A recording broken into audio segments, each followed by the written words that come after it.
যারা মাঠে কাজ করছে, ইয়াং অফিসার, তারা যাতে ডিমোরালাইজ হয়ে যায়, এইটাই হচ্ছে তাদের কাজ। এই গুজবকে নিয়ে সচেতনভাবে আমাদের সবাইকে এগিয়ে আসতে হবে, যাতে কোনোভাবে গুজব কেন্দ্রিক মানে প্রচারণার মধ্য দিয়ে সামনে যে নির্বাচনের কথা বলা হচ্ছে তা ভণ্ডুল করে দিতে কেউ না পারে। আসলে এত গুজব সৃষ্টির কারণ কি? যখন গুজবটাকেই মানুষ সত্য বলে ধরে নিচ্ছে।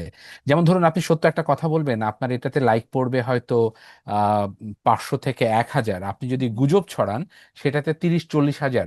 গতকাল আমার এবং হাসনাতের একটা ছবি ভাইরাল হয়েছে, সেটাতে হুম, দেখলাম আজকে যে 30,000 লাইক পড়েছে। তো কি অদ্ভুত একটা ব্যাপার, একটা গুজব, যে সেখানে মালিক দেখানো হচ্ছে যে কাবাব এক্সপ্রেসের মালিক আমি এবং হাসনাত আমার সঙ্গে বসে। এটা ছিল আমাদের একদম, আমরা কাবাব খাচ্ছি সেই একটা মোমেন্ট, সেইটাকে ওকে আমি, যে কিভাবে এই গুজব যে আমাদের ক্ষতি করছে গণতান্ত্রিক প্রক্রিয়াকে, এবং কিভাবে টক্সিসিটি, পলিটিক্যাল টক্সিসিটি আমাদেরকে কিভাবে ক্ষতি করছে, এবং গণতান্ত্রিক প্রক্রিয়াকে যে ভয়ঙ্করভাবে পিছনে নিয়ে যাচ্ছে, এইগুলো নিয়ে আমরা আলোচনা করছিলাম। তো যে ভদ্রলোক এই ছবিটা তুলে পাঠাচ্ছেন, আপনারা দেখেন এটা কে পাঠিয়েছে। এটা একজন, আমরা যতটুকু জানতে পেরেছি, একজন ছাত্রলীগের কর্মী এটা করেছে। তো এইটা সঙ্গে একটা জিনিস মিলে যায়, এটা মিলে যায়, এটা কি আমি সেখানে আসছি। 111-এর যে সরকার গঠন হয়েছিল, সেখানে আমরা এটাকে বলতাম সেনা সমর্থিত সরকার।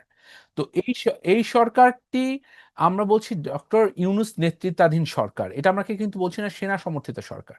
তো 111-এর যে মানুষগুলো, তারা কিন্তু এক ধরনের ভীত সন্ত্রস্ত হয়ে আছে। কেন সন্ত্রস্ত হয়ে আছে? কারণ তারা সেই সময় যে প্লট করেছিল সেটা ব্যর্থ হয়েছে, এবং এখন তারা ভেবেছিল যে আর্মি তাদেরকে ঠিক ওই ধরনের বিরাজনীতিকরণ, ওই ধরনের অসাংবিধানিক বিধানিক যে কার্যক্রম, সেগুলোকে এক ধরনের সহায়তা করবে। যেহেতু তখন সেটা সহায়তা করেনি, এখন আপনি খেয়াল করে দেখবেন তাদের ক্ষোভ হচ্ছে সেনাবাহিনীকে নিয়ে। আমি সেনাবাহিনীর খুব ভক্ত, আমি সেটা বলছি না। কারণ আপনি জানেন যে ডিজিএফআই আমাকে কয়েকবার জিজ্ঞাসাবাদ করেছে, ঘন্টার পর ঘন্টা তারা আমাকে তাদের হেডকোয়ার্টারে নিয়ে যে আমাকে জিজ্ঞাসাবাদ করেছে, এবং তারপরে ছেড়ে দিয়েছে। আমার ফোন টোন অনেক নাস্তানাবুদ করতে হয়েছে, সোসাইটিতে আমাকে এক্সক্লুডেড করে রেখেছে। তো আমার ভেতরে ক্ষোভ থাকার কথা, কিন্তু আমি ক্ষোভটাকে মনে করছি যে ওইটা থেকে আমি ট্রান্সফর্ম করে আমার হুম, সোসাইটিতে ভবিষ্যতে যাতে এরকম ভাবে গুজবের কারখানা না হয়, সেটার জন্য আমি কাজ করে যাচ্ছি।